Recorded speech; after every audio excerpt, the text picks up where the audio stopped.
Emma was playing in her garden one day when she heard the most beautiful music. It sounded like tiny feet stomping and paws patting and little hammers tapping. The music was so entrancing that Emma couldn't help but dance along. "Do you hear that?" she called to her mom, who was hanging washing on the line. "I hear music, and it sounds like it's coming from over there." A hedgehog was dancing inside the bush. He wasn't just dancing, though. He was tap dancing. She thought about the problem for a moment. Then she had an idea. She ran back to the house and got some pillows and blankets. She made a big stack in the middle of the garden and invited the hedgehog to try it out. One day, though, as Emma was playing, she felt something hard under her foot. She carefully picked it up and climbed out of the bush. Then she walked slowly towards the bird's nest, keeping an eye on the baby bird the whole time.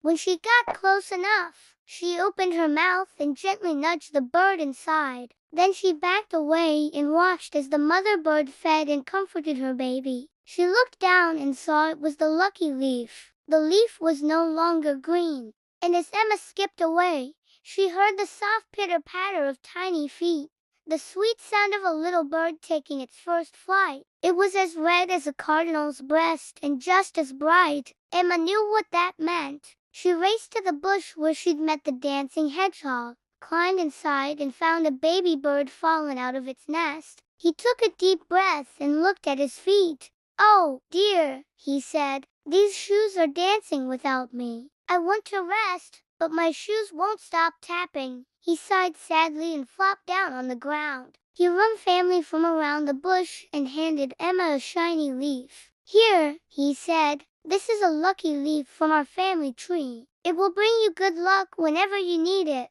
Emma took the leaf and thanked the hedgehog. Then she waved goodbye as he retreated back into the bush, and he was wearing a pair of shiny black shoes with silver buckles. Mom pointed to a clump of bushes at the end of the garden. "Go see what you can find," she said, "and be careful." Emma crept closer to the bushes and parted the leaves. And oh, what she saw made her eyes pop open in surprise. "You can put your shoes on it and maybe they'll calm down." The hedgehog hesitated, then slowly approached the pillow. He took off his shoes and placed them gently on top. At first, the shoes started dancing even faster, but then they began to slow down until they finally stopped. The shoes were still, the music faded away, and the hedgehog let out a huge sigh of relief. The hedgehog danced faster, and soon his little paws were moving so quickly Emma could barely keep up with him. Then suddenly, he stopped. Emma wanted to help,